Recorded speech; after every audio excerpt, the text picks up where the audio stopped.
Welcome to Empowered to Grow, the podcast. I am your host, Hanan Basha, the business doctor. Following our conversations with empowered women who woke up one day and consciously claimed, I am more than enough, I am worthy, I am empowered to grow. And along their empowering journey towards realizing their own potential and their quest for growth, they became a beacon of hope and guidance for others. May you also find your inner power to grow.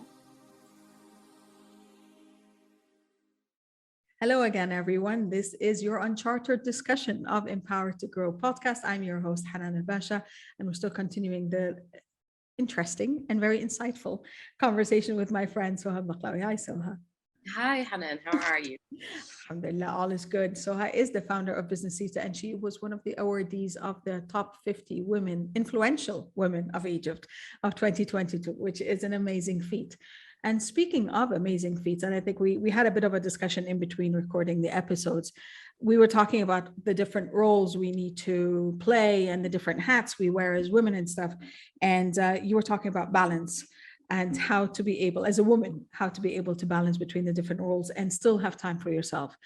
The more I think, for me, that transformed over about 4, maybe 5 years ago, because I found the more I'm trying to create balance in my different roles and as a mom and as an expat and as a wife and all of this, the more I was actually digging myself deeper and lower in the priority list. And thus I had to have a mindset shift. Instead of talking about balance, I started talking about synergy and saying, you know what, today my priority is business and that's okay. Tomorrow it's all about my son, which is true because tomorrow's his last day of school. So I'm like, now I have to cancel some meetings and say, you know, how do I make this special for him and that kind of thing. What's your view on balance versus synergy? And, you know, for women, where do we start when we have this conversation with ourselves? Not even before we start talking to others, but amongst ourselves. Okay, so of course, I'm not sure what your background is, but I'm a medical background, pharmaceutical, which is not, alhamdulillah, tib or physician. But I was always, and this runs in the family, we always have this thing about psychology. And I guess it all started in my master's. The professor that was giving us organizational behavior was all about how we need to be better with our employees and this and that and basic human rights. If we want the employee with us to just become loyal and be genuine about us, we need to give him the basic rights as living. And let me just brief you that I come from an overachieving background, workaholic father who still till now, he's 69 and he works 16 hours per day.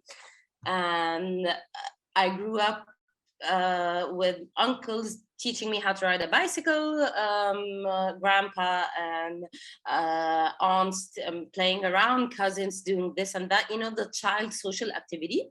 Yeah. And perhaps dad's most role or the most leisure role that he had was taking us to the beach and grilling. Okay, until now, he's the grilling pro at home. We don't grill. You have one in-house then. Yeah.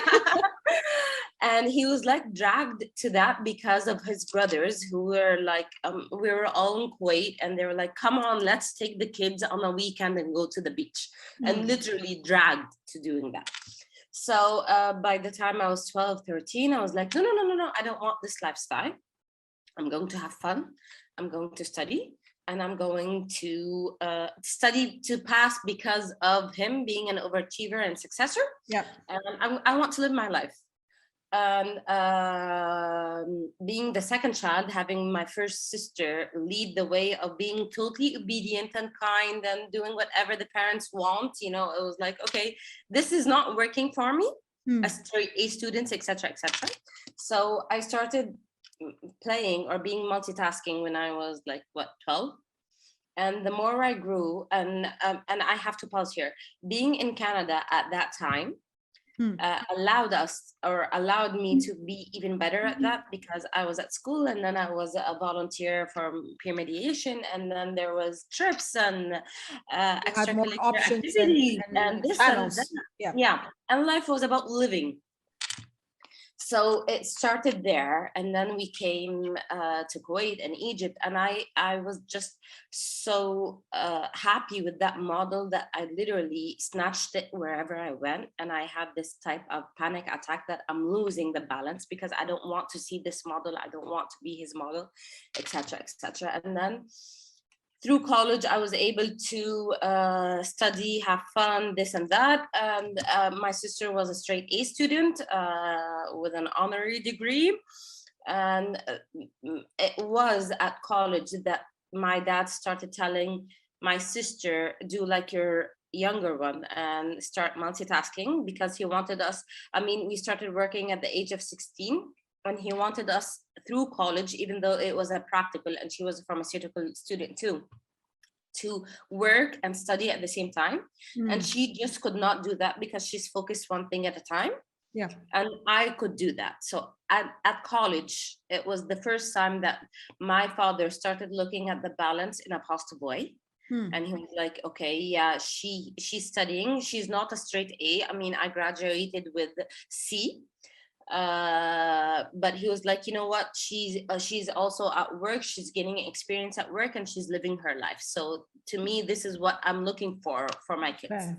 So that's how it started. But again, it was like you were saying at the beginning of the discussion, that it was like the more I try to balance, the more it's about wanting to do things and not putting myself as a priority. Yeah. And then the way this professor put it in the master's, it was like, okay, I'm doing this for myself, so I need to do it for my employees. And actually, I started shifting for 6-month training for 1 hour per week to just put them in the balanced mindset. Nice. And then you'd be surprised that the minute or when they started implementing it, their faces was better, their behavior was better, they had less problems at home, so they were more productive at work, even though it was 8 hours, not 12 hours. They'd be surprised when I told the inventory manager, you know what, I don't want to see in weekends anymore. If it's not done by the weekday, take time off and come do this. So it's a resonance effect, and we're all connected. Yeah. So seeing them do that made me realize that it's not the balance of time, because of course they had, I mean, we had employees that worked 12 hours and 14 hours or 12 hours. And by the time they commuted to and from home, they had 16 hours of their day that was out. So to me, it was like, you know what you can do? I mean, balance is about 5 main things. It's about spiritual or your you time. Yes. Okay. It's about health. It's about work. It's about socializing, and it's about education. And this is the main, I mean, this was back in what, 2014, 2013, and still these are the core. And I recall her telling us, if we drop one ball, what ball would it be? What ball is the rubber ball that will bounce back? And of course, we all chose different answers. And my surprise to her was, she said, it's the work ball, because we can give it 100% and it can still fail. But if you give your social life 100%, whether it's mother, father, cousins, your son, anyone who's in the social network, it will never fail. I mean, you'll look back and you'll have a lot of memories. If you do it with education, it's always the mindset, the minus, I mean, you'll gain a lot of knowledge here and there, do this, do that. If you do it with your health, I mean, if you drop the health, you drop everything. It's the womb. That's true.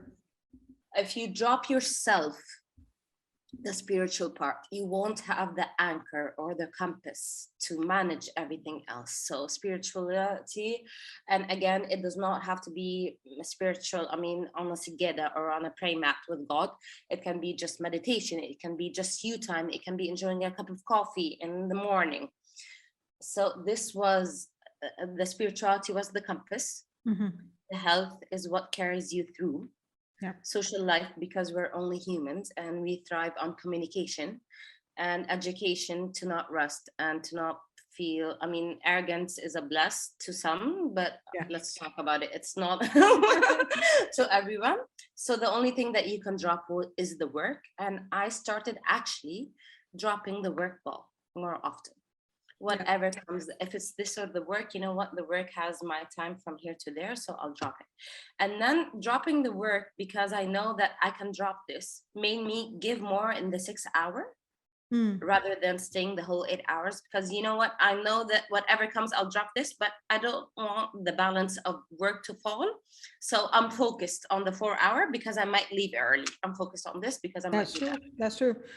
That was the case for me because so over 11 years ago, so we're talking 11 and a half years ago, I walked out of corporate when I had our son. And I wasn't planning on doing, anything until I know now what. Yeah, I want to take some time to think about that. 4 months later, sitting with two of my friends, and we started two businesses that became four businesses. And it was an interesting journey for about 6 years. But because I had a baby at home and then toddler, and then, he was like in preschool and that kind of thing, I could not commit to the 8 to 10 hours a day in the office. So I was there anywhere between 5, possibly 7 hours. But those 5 to 7 hours were a lot more productive for me than when I used to stay in the office 10 and 11 hours, because as you said, you are focused, and that brought me the concept of mindfulness. And that's why even when I think of the synergy of the different aspects or different responsibilities in my life, I try not to do it, or I put in the best effort not to do one with my mind still obsessing about what's next. I look at my calendar for sure, so at least I'm prepared and knowing what I did. But now I'm here, I'm talking to you, I'm all in. I'm not thinking about what do I have next? Oh, I have this, or I have these commitments, or, what are we eating for lunch today, or whatever it is. I'm just doing this. And this brings me in the present moment, and it makes it a lot more fulfilling and a lot more productive at the same time. And I think that is the part when we also when you started talking about mindset, that is another element of mindfulness and mindset come together so well that no one stops to think about it from that perspective. It's just you're always adding up the weight and the things on your back, that it just stops you from moving forward. Yeah, I just want to tell you one thing, that perhaps you're better at me in this, because regardless of the balance, there can come a time when I'm present in the moment, but I'm thinking about what needs to be done. And I mean, it's a work in progress, and I'm starting, or especially 2022 again is about spacing for me. And I'll take you to the area of space and the mindfulness and mindset and that.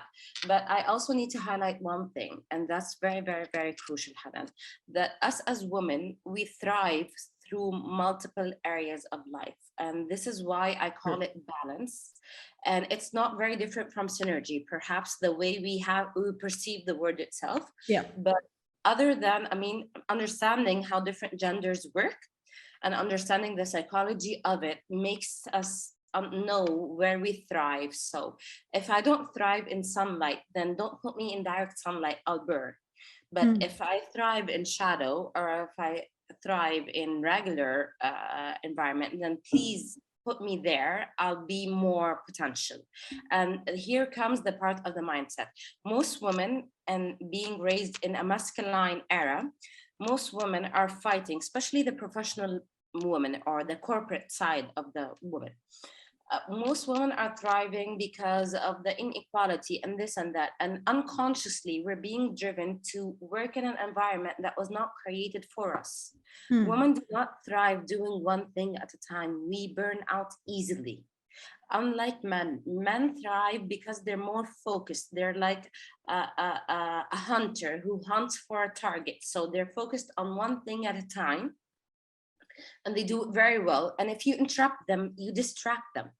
Unlike women, and I'm sure this happened with your child multiple times, you'd be working and cooking and you have an eye on him wherever he's doing, or you can notice his quietness and you're like, what are you doing? Why are you quiet? And this does not distract you. On the contrary, it makes us more, I don't know, productive. It makes us more in Vigilant our and element. engaged and yep. I'm Yeah, in aware. our element. It's like, you know what, I can see this in front of me and work on it, and I can think that I have a plan to do 1, 2, 3, 4, 5, 6, and I can have something cooking, and at the same time I can oversee my child doing what he's doing.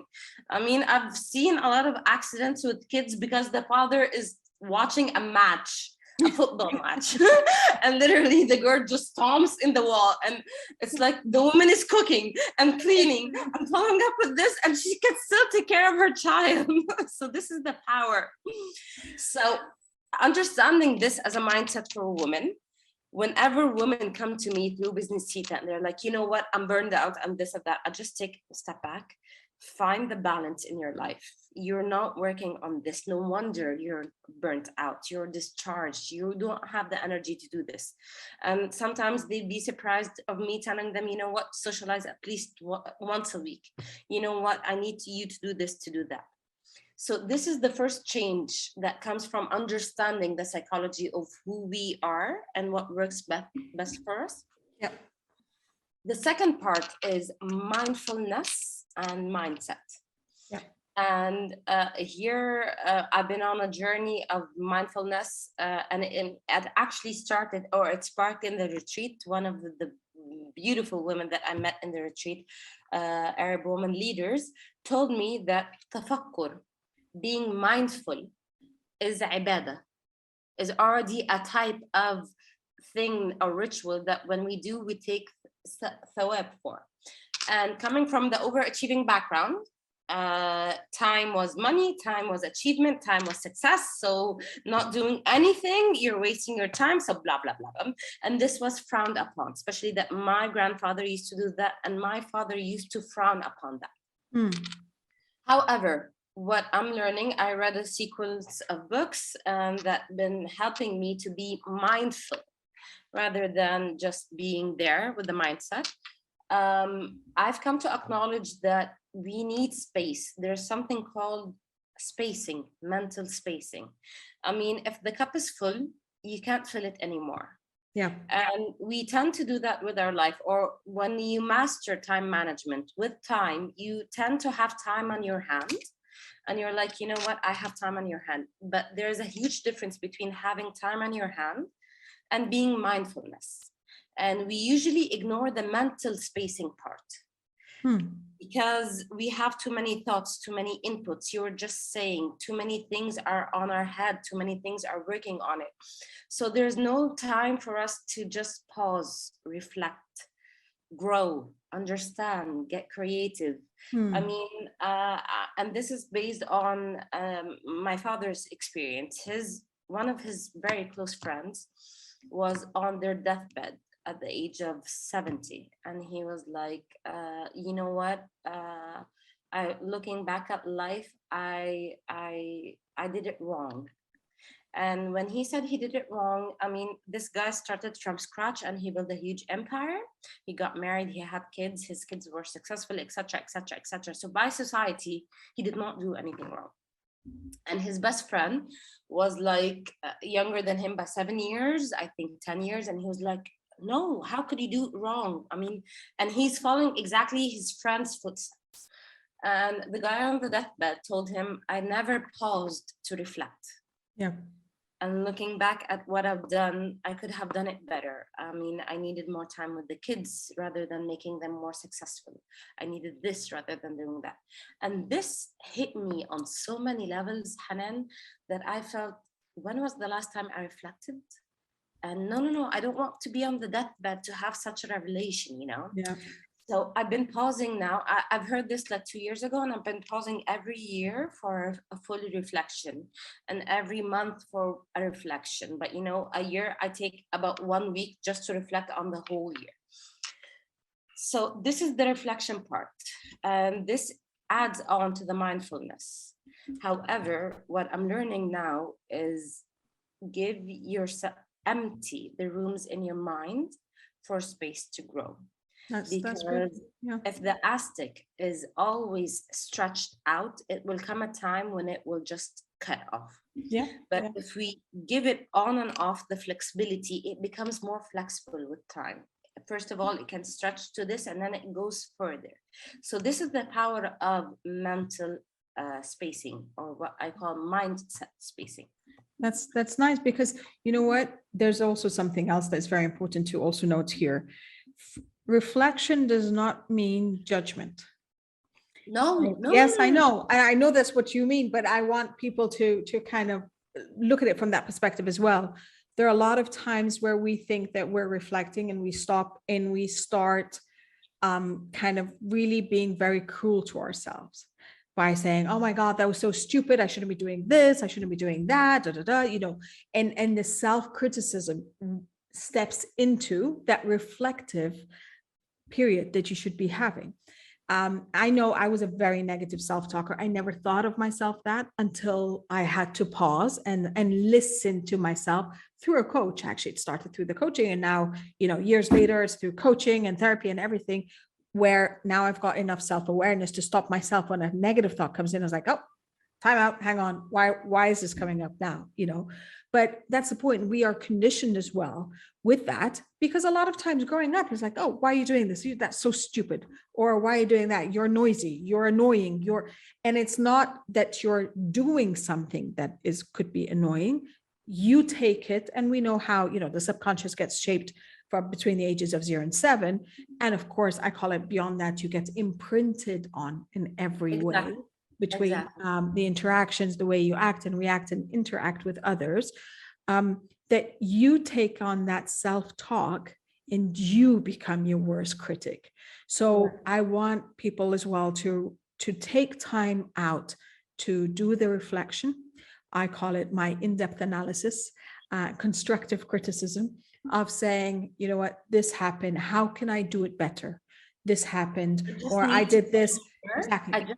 I just want to pause you here, because reflection, what I mean by reflection is a fully non-judgmental space. Sure. We don't even have a positive reflection.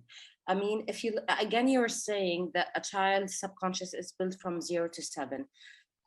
We all have this imprints on us, built on society. But if you tie a child down at the age of 3, and you're like, don't do this, don't do that, don't do this, don't do that, he'll never have his potential.